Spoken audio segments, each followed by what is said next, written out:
We have Azeez Busari, so I'm just going to run through quickly his profile. So Azeez Busari is a seasoned data professional with over 12 years of experience in driving data-driven decision-making across various industries. Can we celebrate him? With a proven track record of leading high-performing teams and developing innovative data solutions, Azeez has significantly optimized business processes through advanced data analysis and visualization. His technical expertise spans a broad spectrum of tools and platforms, including Python, SQL, Microsoft Azure, Power BI, and big data technologies. Currently serving as a principal consultant at PA Consulting, Azeez has successfully led transformative data initiatives for prominent organizations such as Lloyds Banking Group and Majesty's Court and Tribunals Service. His leadership in modern data architecture, particularly in cloud computing, has empowered businesses to achieve substantial improvements in data security, efficiency, and profitability. In addition to his technical achievement, Azeez is passionate about mentoring and upskilling data professionals, having coached over 60 individuals across 14 business intelligence training programs. Can we celebrate Azeez? That's so worthwhile. Thank you, Azeez. So his commitment to fostering a data-driven culture has contributed to enhanced knowledge transfer and continuous innovation within organizations. With an academic background in computer and information science and a variety of certifications in data engineering and in analytics, Azeez remains at the forefront of technological advancement. He continues to contribute to the field of AI and data science by designing scalable data platforms, delivering cutting-edge insights, and promoting ethical data practices. So DSN Artificial Intelligence Bootcamp 2024, can we make welcome Azeez as he takes the stage? Please, let's celebrate Azeez. Let's give him a resounding welcome. A resounding welcome. You're welcome.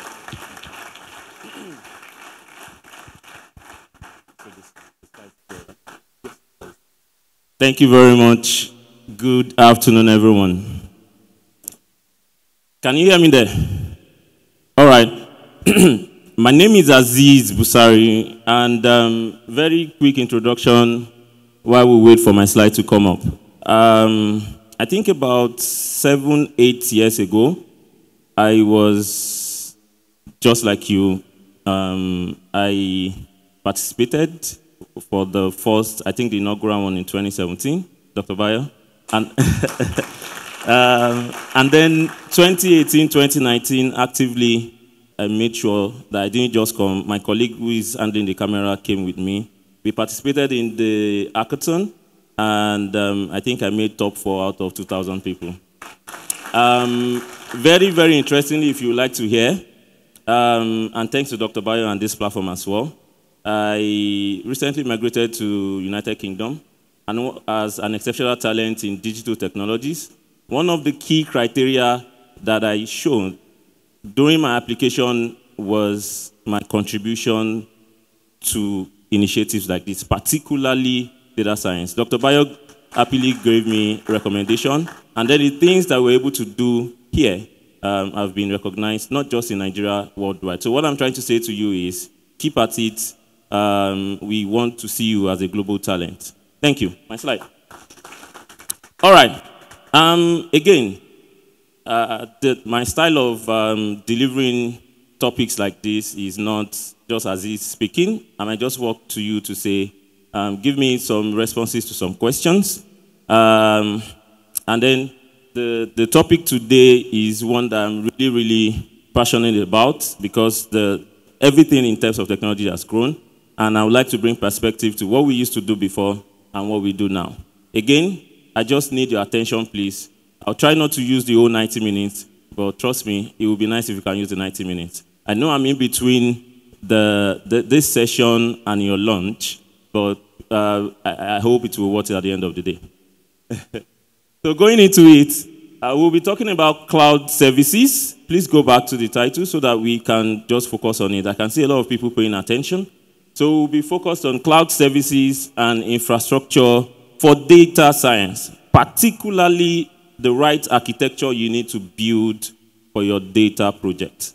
All right. Next slide. Again, a bit of background so that you can know where we're coming from and then the context that we bring. My name is Azeez Busari. I've got 13 years experience, and I like to call myself data generalist. And I'll explain. How many of you have heard about Blue Chip Technologies Limited? Blue Chip. I know I've seen a couple of faces last year for the inaugural Data and AI event. Okay, good. I started my journey about 13 years ago as an intern at Blue Chip Technologies Limited, looking at data analysis. I won't go into so much details, but the point exactly is you need to start from somewhere, and then the data world has that different pods in it. You can start as an analyst, and along the line you would see the interesting parts that speaks to your passion.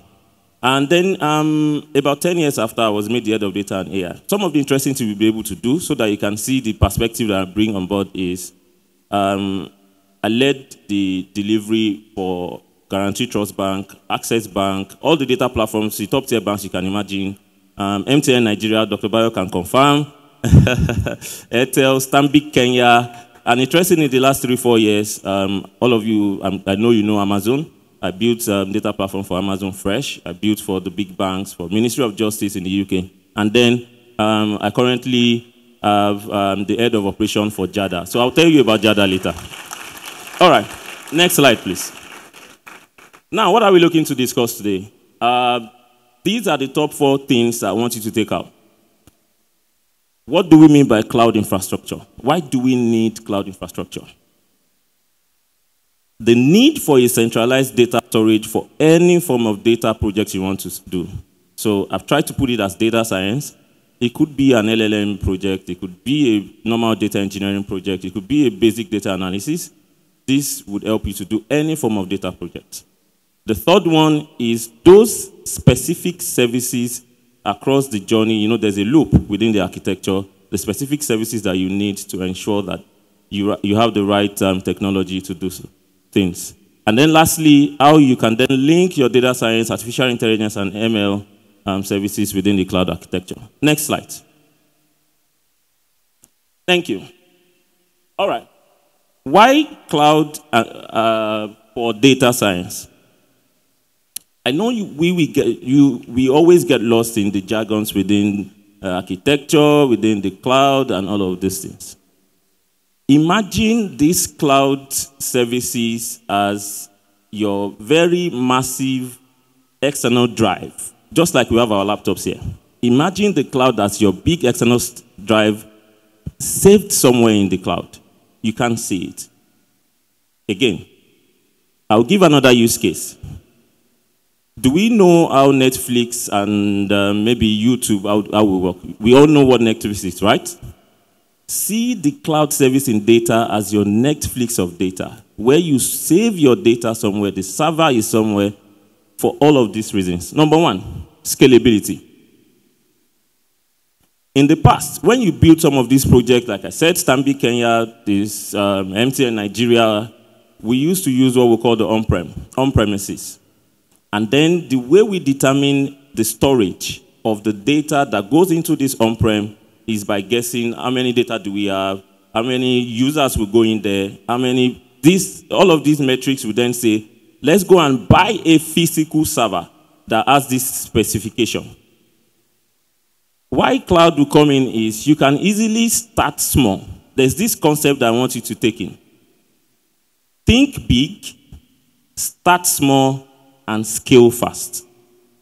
That is the concept of the cloud. You think big to say, in the next X years, we will most likely have Y terabytes of data or Y bytes of this. You're thinking big. But the cloud will allow you to start small because you don't have the data now.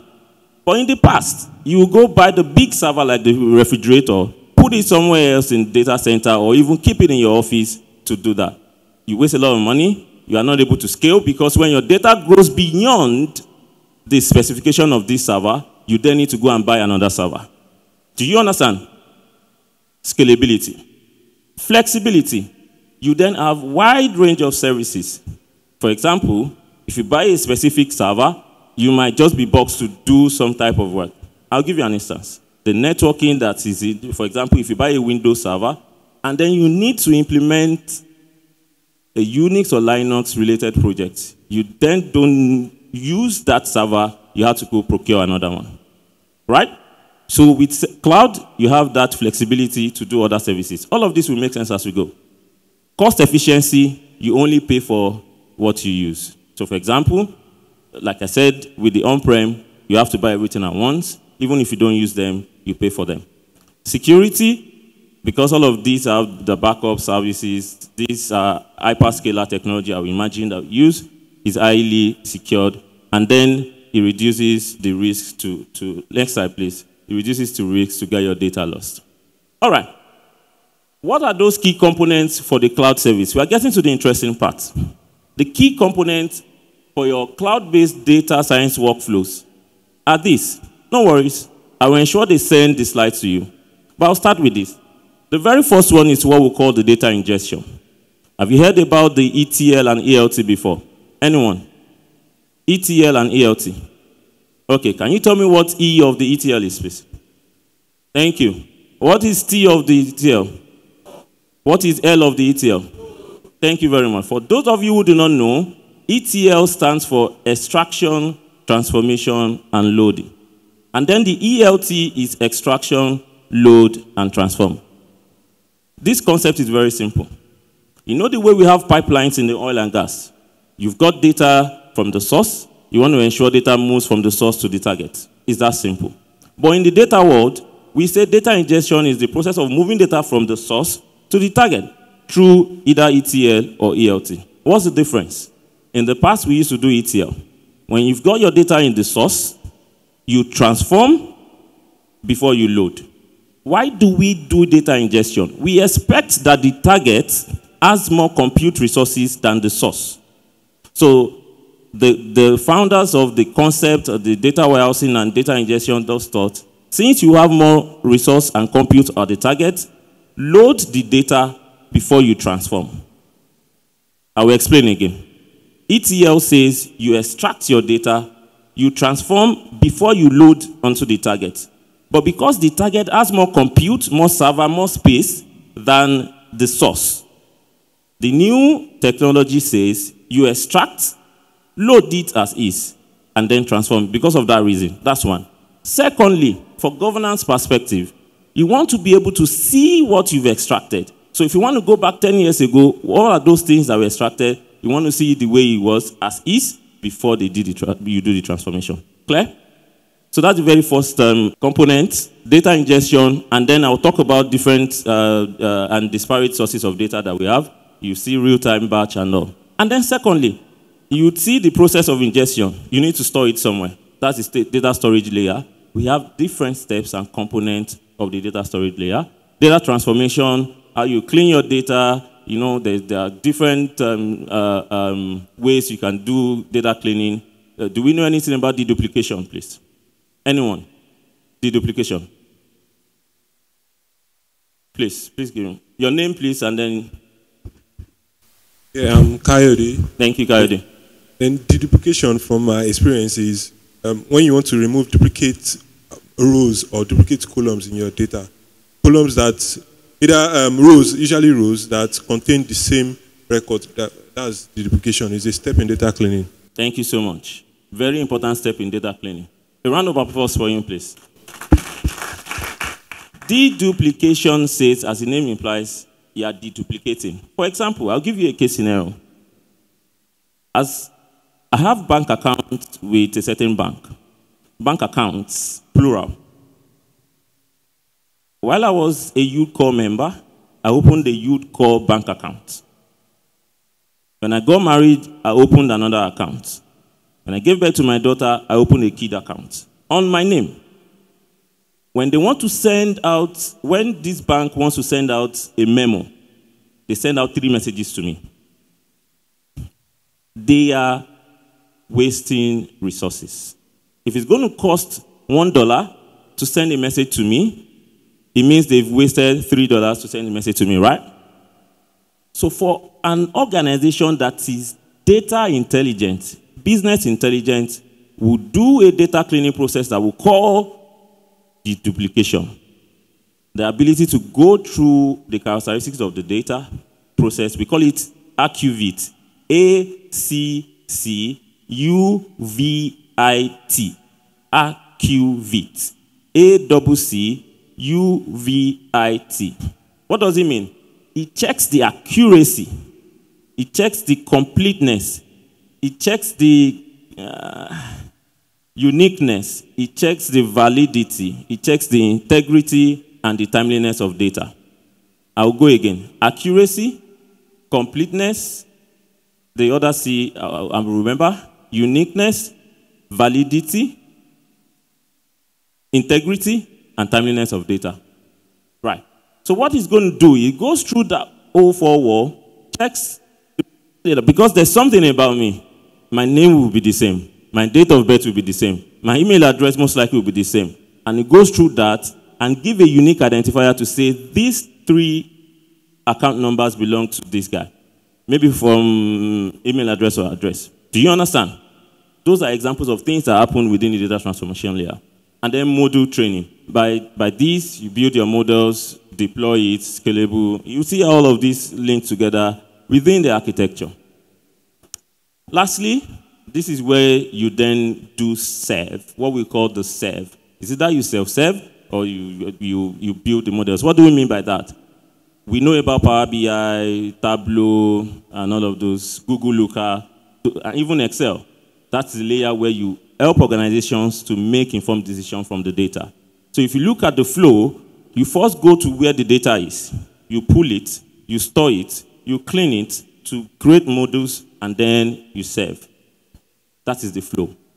And then, irrespective of the service you use, be it on-premises or cloud, this is the flow for whatever implementation that you're doing. All right, good. Now, what does an ideal data science architecture look like? Particularly focusing on the centralized data storage. Like I said, if you want to build a data project, the first key thing is to ensure that you have what we call the single source of truth. I'll repeat. For any type of data project that you want to do, ensure you have a single source of truth. First thing I would like to say, right. We need to have a shift of mentality of an average project that we do from the university or on our laptop. Because at the end of the day, the reason why we are coming to programs like this, or we are studying data science, or we are doing machine learning, is to make ends meet, is to work for organizations, is to solve problems, is to do some researches. When you get there, you are going to do business data projects. And with that, you need to ensure that you build a solution whereby every other person can actually use. So it has to be, for example, if I have 5 team members and we are supposed to work on the same project, I need to ensure that we speak the same language, which is a single source of truth. We have a central location. We put all of the data from the disparate sources, so that at the end of the day, when we are self-serving, when you're building the report, we speak the same language. Is that clear? That's number 1 step. Your ETL must go to the same source. Not that colleague 1 built a data pipeline to this, and colleague 2 built another pipeline to this. You must have a centralized data storage. Number 2, you then have the concept of a data lake. If I were to take this course maybe 4 or 5 years ago, I would say a concept of data warehousing. But the advancement of data technologies has brought the concept of data lake. I will explain the concept. Who can tell me a textbook definition of a database? Database. Okay, please. Your name and then... Samuel. Yes. Yeah, a database is a facility where you store data. Okay, textbook definition. Good. Round of applause. All right. A database, please watch the keyword. A database is an organized collection of data. Organized. A database is an organized collection of data.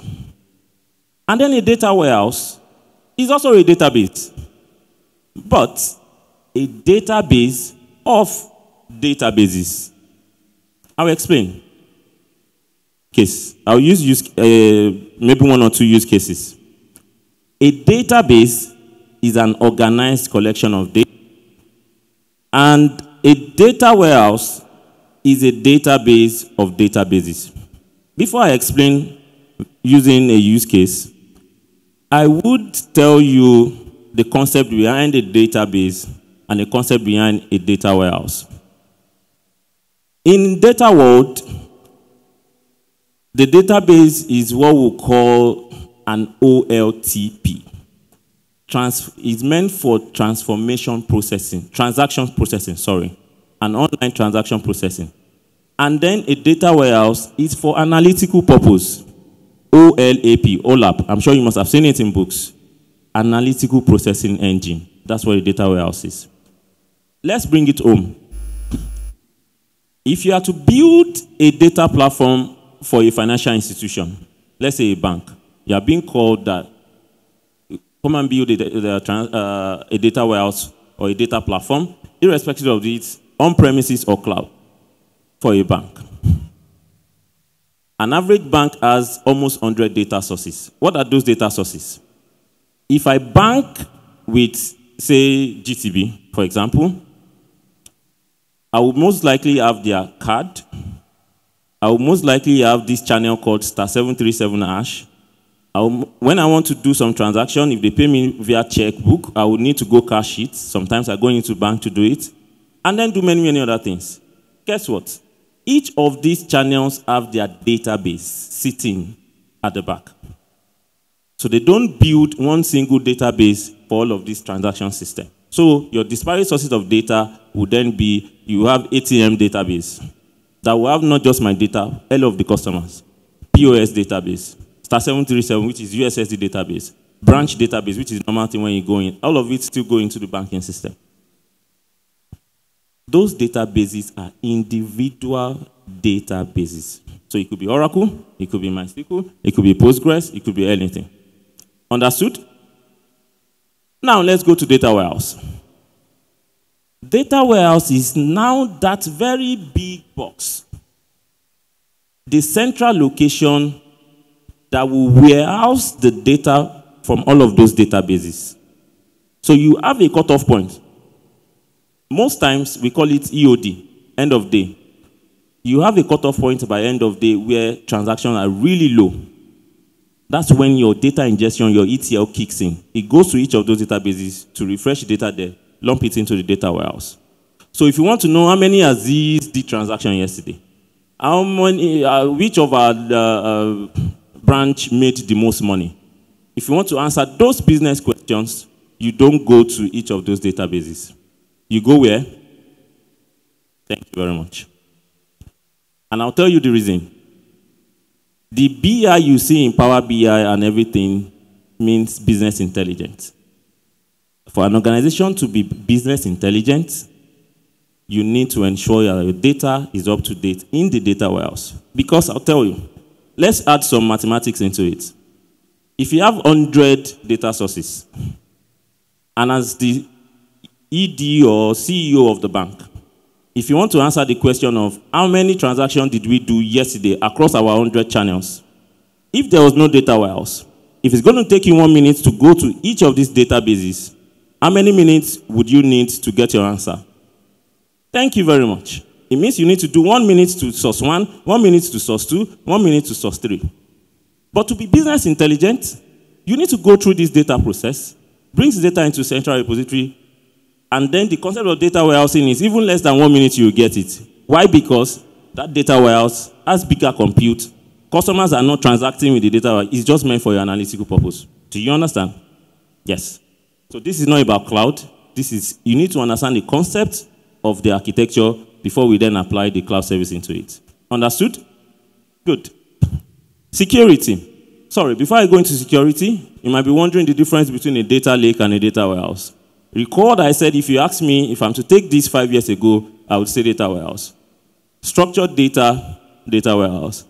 Data lake can take both structured semi-structured, and unstructured. I'll tell you what I mean. Our normal structured data are data that we see on spreadsheets, for example, not just spreadsheets, but they have structure.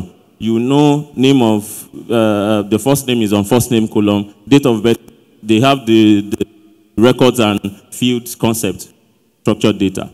But we have data in different forms. The lawyers write their data in, they don't have the same standard format of the way they respond to you. That's the form of data for a law firm. Images, tweets on social media, videos, GIFs, and all of those things, they're other form of data. So data advanced, the data ecosystem advanced to the level where you need to start to analyze those form of data. So the central repository for any form of data is data lake. So the concept of cloud services now is now data lake, not just data warehouse. We still build data warehouse, by the way, but for structured data. And then security. Encryption. By encryption, we are saying for every data that you do, exactly the reason why I said we need to think beyond what we are doing on our laptops now. We need to build data for enterprises. And then security, governance of that data is key. So I'll explain again one more time. As a data analyst or data engineer, no matter how much you process your data, one key policy is you need to ensure that the right set of people who are working on this data needs the right access to do it. For example, there's a policy that says you shouldn't be seeing Azeez's account balance. You shouldn't be seeing his address. So that's where the security, the encryption comes in play. So you'd see sometimes when they send email to you, you would see about 4 or 5 asterisks in between your account number or PIN number. That's the basic standard. So you see how we can do all of that within the data science architecture. And then lastly, the governance. I've talked about data quality, which is the archivage that I said, and all of the accessibility and security. Good. Apologies, this doesn't look really right, but like I said, we'd ensure this slide is sent to you all. But this is a standard logical reference architecture. Again, I would not spend so much time forcing this standard reference architecture into my cloud conversation. Recall the title of this topic is Cloud Services, but focused on the right architecture on cloud. So this is not actually a cloud-driven architecture. This is a standard concept, logical reference architecture. On the next slide, you then see samples of some of the hyperscalers like Microsoft Azure, GCP, and AWS standard. But this will make more sense because I've explained the ingestion and everything to you. So to the far left, you have your disparate sources of data. We have the structured, semi-structured, and unstructured data. Recall, the very concept that I explained to you when you want to go through your end-to-end journey is what? Ingestion, right? The ETL and ELT. That happens with this red arrow. This red arrow could be both ways. I mean, you could pass data in after you've processed it to store the source. But for a moment, the ETL process happens there. This is where the data engineers start to do their big work. Going into the disparate sources and then move data. You probably will not see what happens here, but what I've listed here are some file types and data types that you'd see. Flat files, JSON, XML, package files. In fact, in some cases, you can build what we call the metadata configuration tables that automatically, irrespective of the type of data, it does the work for you and then store it. But I think there's still other data engineering class that I'm meant to take, hopefully. We'll go into details of that. And then this dotted layer is that part that I would like to give to you as my first take-home. And then you can tag me if you, on LinkedIn if you need more content. I want you all to go and learn about what we call the medallion architecture. Medal, lion. Medal and lion together. Medallion architecture. I'll give you the summary here. What does it say? Medal, lion. So the key word there is medal. It gives the concept of medal in the data architecture and data engineering perspective. So it says you have a bronze layer, a silver layer, and a gold layer. I'll tell you why we do that. In the past, we don't used to have this concept. When you ingest your data, you just load them, you do some analysis and cleaning, and then you just go straight. But this concept is saying you have 3 different layers. What are those layers? Separate instances of the data warehouse. Just see it as maybe another database that are doing different things. I'll explain. When you load your data, let's use the financial institution scenario I did for GTB. Let's say you have your ATM database, POS database, USSD database, and all of other disparate sources. When you land them here, they will still be as a separate table. Recall what I said, using the ELT, you need to store unprocessed data so that if anyone comes next year to say, what did you ingest, you can easily just come to this layer and say, this is what you used. That's what the bronze layer is. The silver layer is when you now start to do a bit of cleaning. You see, you standardize the format. If the format from the POS is not the same as the USD, you must ensure that everything you have there, validated table, standardized table, and then you do all sorts of filtering here. And then lastly, you then have the gold zone that is consumption ready. Again, without leaving the topic and deviating too much, there's the concept of data mart. And then another thing you can check out is Ralph Kimball. I don't know if you've heard before. Ralph Kimball and Bill Imon. Those two, I can send their books to you just to read about. Those two, they explain in details how you can create your data mart on the gold zone. All right? But we won't spend too much time in there. And at the end of the day, you then have your consumption and self-service layer. What happens here? Your Power BI, your machine learning. So the concept of this standard is when data scientists want to, or machine learning engineer or Gen AI want to build, if you need finished data, you come here. If you need raw data to build your data set, you come here. If you need clean match data, you come here. So at the end of the day, this becomes a single source of truth, irrespective of the project or the business line or anything that you build. This is very applicable. Any team member, an engineer, an analyst, an ML ops, and they come in here and then they build the data out. Of course, the 4 layers here you would see, this is the storage layer and processing layer, and this is the governance layer. The security of the data, the quality of the data, access management, then across the entire landscape. Is this clear? This is not a cloud service-driven architecture. This is just normal concept and the flow that happens, right? So an example of what it looks like for, I'm very sorry, this is not so clear. An example of what it looks like for one of the hyperscaler, which is Microsoft Azure.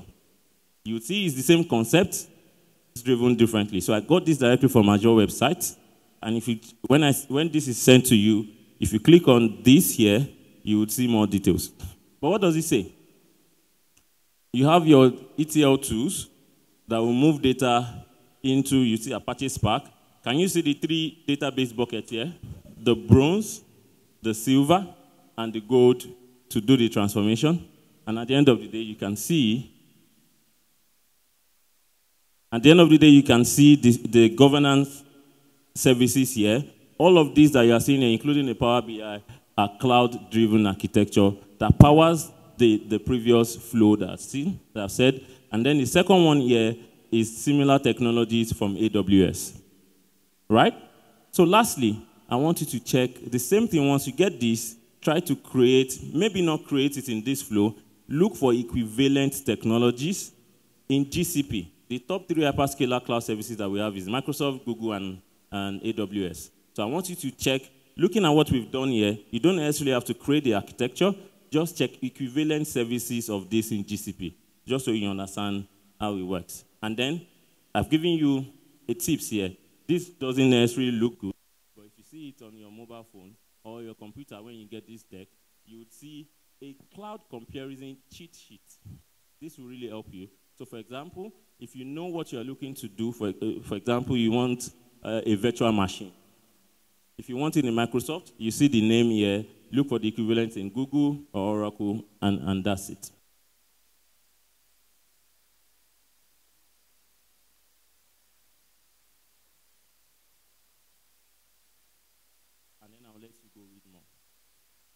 I explained when I started this, the cloud service is that service that allows you to focus on the actual implementation. So it has three key layers. The first one is what we call the IaaS, IaaS, infrastructure as a service, PaaS, platform as a service, and SaaS, software as a service. Like I explained, I want you to do more research and then come. I will give you the tip. Infrastructure as a service is, I want to mount a server. I don't want to buy a physical server and keep in a server room. You can go into this platform directly and then set up a virtual machine, and maybe 100 different people across the world will start to use. SaaS is platform, Power BI, and all of those services. And then software as a service is like the Salesforce for the ERP and all of those things. You can read more about it and see how we do. So the point exactly is it allows you to do things because at the end of the day, all of the projects are either infrastructure-driven, platform-driven, or software-driven. So that's what the cloud service allows you to do. Lastly, what are those best practices for a centralized data architecture? What does it allow you to do? I've said all of this, but I'm going to say it one more time. It allows you to establish data governance and quality policies. If you do not have this centralized architecture, irrespective of the platform, on-prem or cloud, what it allows you to do is, if you are being tasked as a team member, if you have a team of 5 to do a certain task, you end up to write your code from different sources, and there's no established governance, and the data quality is not 100%. But with data warehouse, because you go the same source, speak the same truth. And then it allows you to use lifecycle management for cost optimization. Again, like I explained, if you are using the on-prem, if you run out of space, you then need to go buy another one or ask for it to be this, but you can manage all of this within the cloud space. The third one is it gives you the power to monitor the usage and alerts easily by using of this platform on the iPad. And then lastly, you can then automate your data retention. By retention, we are saying how many data, do you want to keep data for life? Because at the end of the day, all of these servers is just like a refrigerator. If you stock them with your vegetables, when they get filled, you probably will not have any space to put anymore, right? But there are some times that some things that you don't need in the fridge, you can purge them, keep them out, or even trash them. That's the same concept in the cloud service and even on-prem. You can use some archiving or retention policy to take out some data that you do not need and keep. So the cloud will allow you to do that easily so that you just manage the cost and use those services when you need to use them. Any question? Any question, guys? Tell me. Yes. Please feel free. Any question? Yeah, thank you very much for the insightful session. So my question is this: are there any resources or platforms that we can learn this data engineering and deployment? Because you see, if you look at the data science field, there are majorly courses on how to build machine learning models, how to test them, that ends on Google Colab and Jupyter Notebook. But there are a few courses that teach you how to deploy these models to production. So I'm asking, can you recommend any course or resources that can be helpful in learning, deploying machine learning and data science courses? Fantastic. Very good question. To be honest, the very first resource I give to people is YouTube. We probably do not know how powerful YouTube is.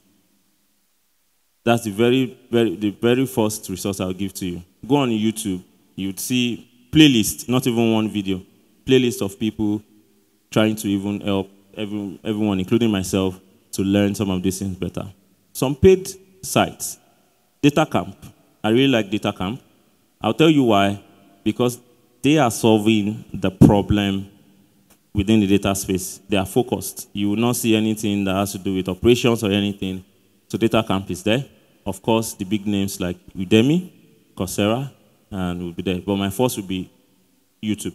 because you don't even have to pay too much. You don't have to pay anything to actually learn from them. Good. Sorry. Okay, another one there. Thank you, Mr. Azeez.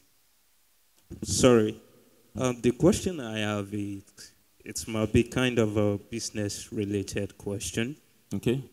Compared to the cloud infrastructure. Okay. According to the question I have here, I noticed that African companies, they are still in their infancy in adopting cloud infrastructure. Good.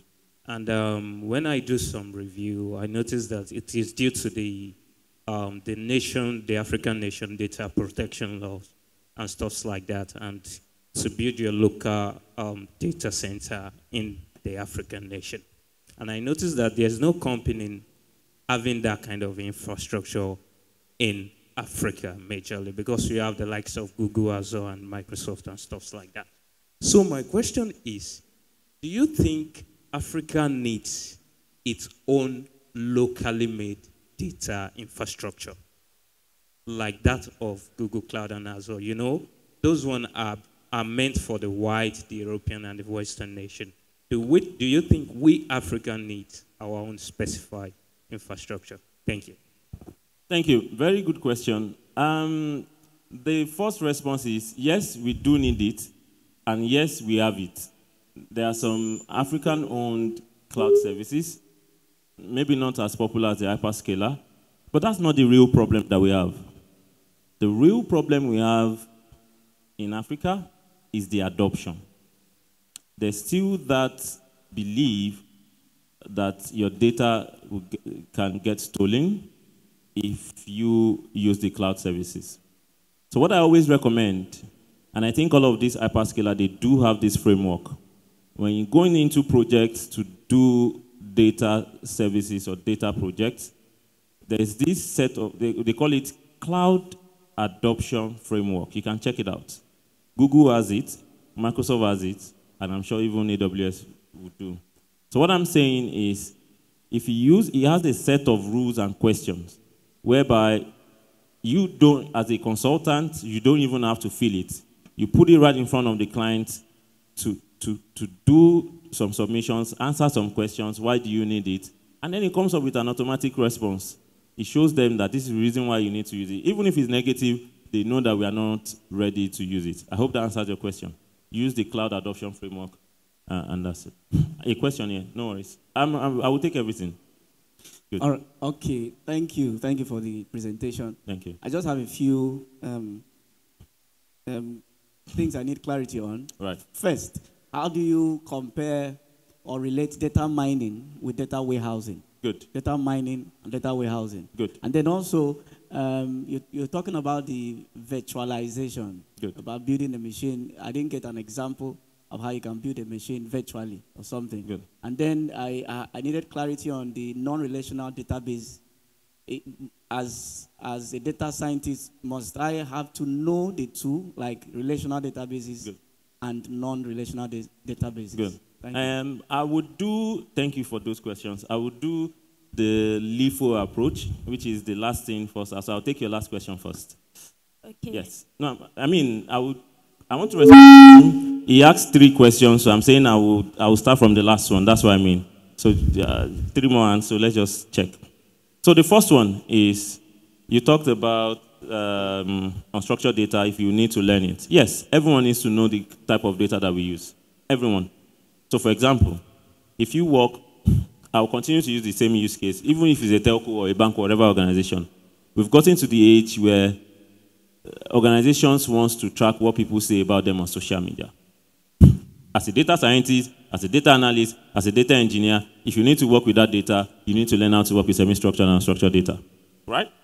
This same organization will want to track their balance sheet, income statement. How much have I made? Am I going up or going down? That's structured data. So that answers the question, right?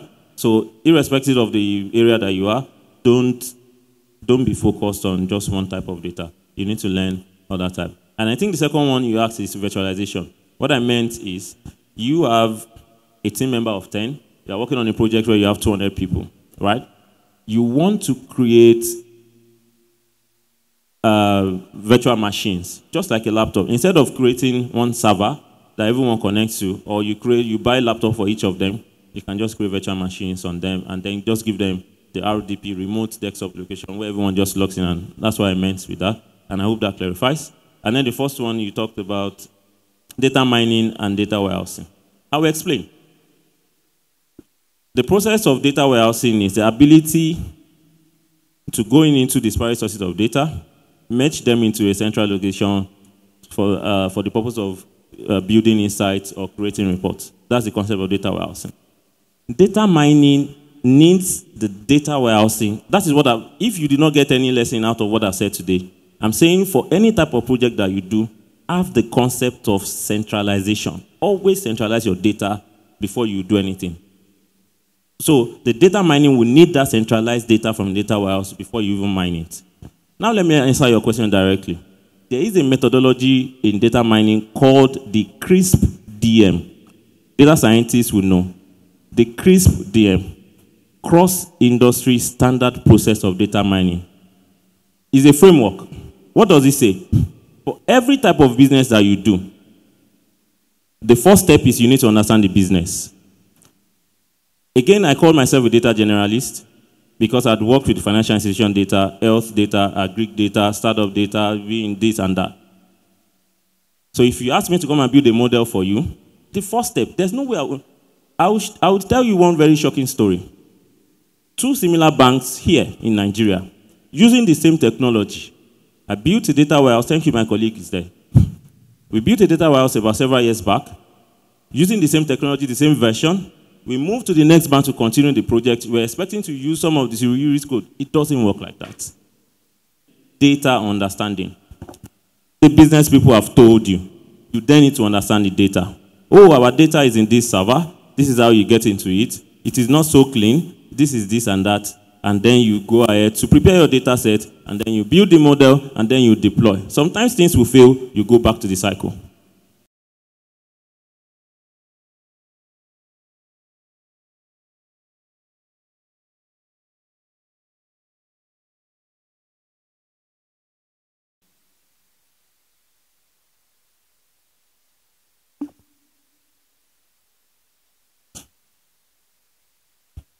Okay, good afternoon. My name is Tai.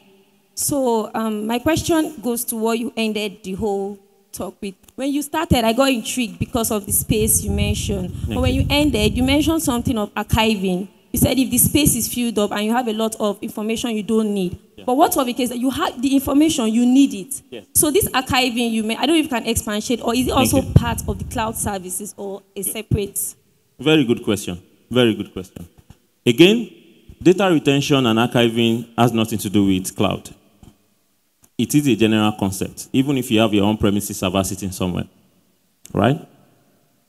For example, most organizations want to see what they are doing at the moment. So there's a standard archiving policy that says any data after 7 years. Archival does not mean you are trashing data. You are just moving it away from the server that you are paying so much, and then compress it into a file and keep it. Any day you need it, you then bring it back.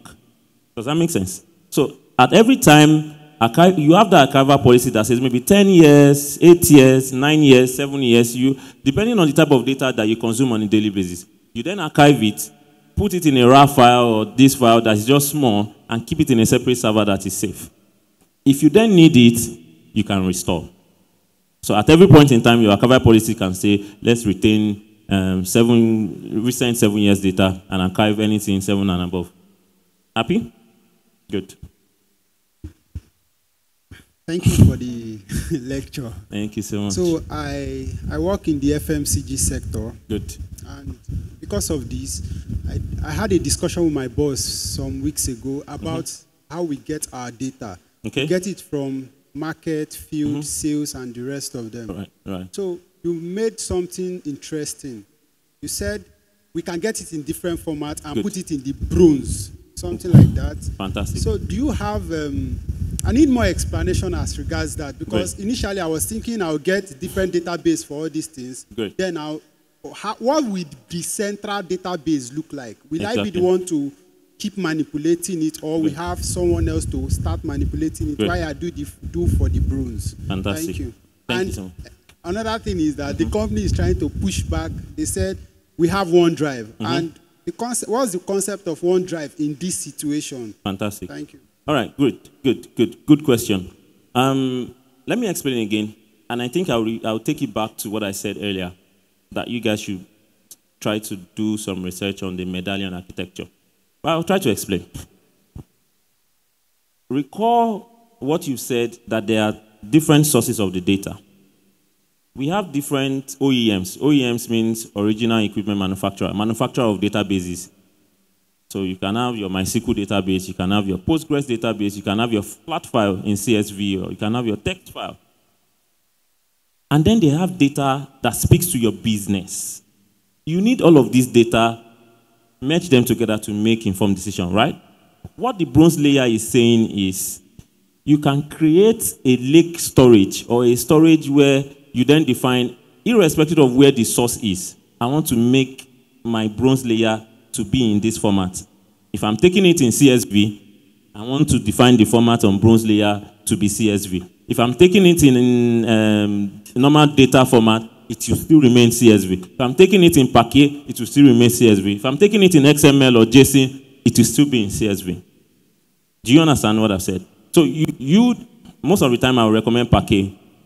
Parallel processing, easy retrieval, is cheap, it doesn't cost. So, and then, because that is a raw layer, people would most likely not fetch from it. So it doesn't really matter. Most analysis will start from the cleansed, which is bronze, silver, sorry, and then the gold. Do you understand? So it's just keep everything in a single format, because it's just in its raw form, and then you can continue to do other things. And then lastly, the last question. OneDrive, yes. So the OneDrive is just like SharePoint. It's still a central location. Most of these cloud services can pull from it. So if the agreement is, let's put all our data in OneDrive, the only problem is it is not really meant for data storage. It's meant for, it works like for data storage, but within the ecosystem, we would rather use an equivalent. If you are going the Azure way, you can use an equivalent called the ADLS2, Azure Data Lake Storage. If you are going the AWS, maybe like the S3 bucket or something. Those two things can keep, because the problem is you can't keep a table structure format, database.sql on the OneDrive. So use the right technology for the right service. Good. All right, thank you, sir. Yeah. So in my third year, a friend of mine whose father has a company asked me a question some time ago, but I couldn't solve it then. Okay. And the issue was that our father has a company which has existed for like 15 years, but they did not digitalize it in the sense that they don't have a database or anything. They've always been writing their customers' details on paper, which means that they don't even have a way of sending information to their customers. Right. No way of keeping them. Right. So the question is, she just walked up to me and like, Toby, what can we do in such a way that this company can reach out to customers, they can have a database? Like, how can I just up them in that area? Now, the truth of the fact is that I couldn't solve it because I didn't know what to do as a day. That was a while ago. So my question is, if you were in my position, and then that kind of company that for a long time, they've existed for a long time, but they don't have anything like database. Right. All their details are on paper, and they want to digitalize it. Practically, what would you do, and how will you? Good question. Two things. If you ask me several years back, I'll probably not give this response. But now, with the advancement in the technology space, there's something we call the OCR. OCR. So this is a machine where you can just pass in PDF documents, images, and all. Especially if you have them structured, it then extracts the data in it and put it in a source for you. It becomes your digitized database. The other option that is manually driven is, I'm sure you all must have read about data entries, data entry analysts or something. You have to then get manual people to go in. That's what most hospitals are doing right now. They open individual files and then enter the data to create a database, and then becomes data. So those are the two options, OCR or data entry. Thank you, sir, for the session. Before I ask my question, sir, I would like to pass like maybe an information to one of my colleagues there that asked a question about how to like converting the hard records to like a database. So I once worked on something like that with Ubi water treatment plant and 8 years of data, which has been on hard copy. So we're able to create a database from it. So maybe you can connect later in the session. So, sir, my question is, please, how can you, what's the suggestion will you give to your company willing to like go 100% cloud adoption? Okay. I would say the same response I gave to the gentleman up there. The first step is to use what we call the CAF, Cloud Adoption Framework. So even if they are not going to go the Microsoft Azure way, you can even just use the Azure to check. So they will ask, is a questionnaire, a set of questionnaire, how many users do you have, how many servers do you have, what are the sizes of the data and all, and then it generates a report to tell them if they are cloud ready or not. You can add me up on LinkedIn and share the link to you. But it's very simple. Just look for Cloud Adoption Framework from Azure. All right. I think I can take one more. I've got 10 more minutes, but I have an important update for you. So this question is based on my personal experience with the data-thon that was organized for Data Fest, where we had to, collect data from multiple sources and merge them all together to, to analyze. So I want to ask, in a case whereby the data sets you are collecting do not have, let's say, primary key to like connect everything together. What are those measures you can take around that, and what factors do you consider before centralizing everything? Fantastic, very good question. Again, I think I've mentioned something very close to it. You cannot connect data that does not have anything related. There must be something common before you can create a unique key. So if there's nothing common, it means that's not the type of data you need to join. It just needs to be on its own, right? So you need to always have that at the back of your mind. And secondly, general mistake that a lot of people make is they think primary key or unique key is just one field. It can be a combination of fields. An example is you can have someone that will have the same name as me,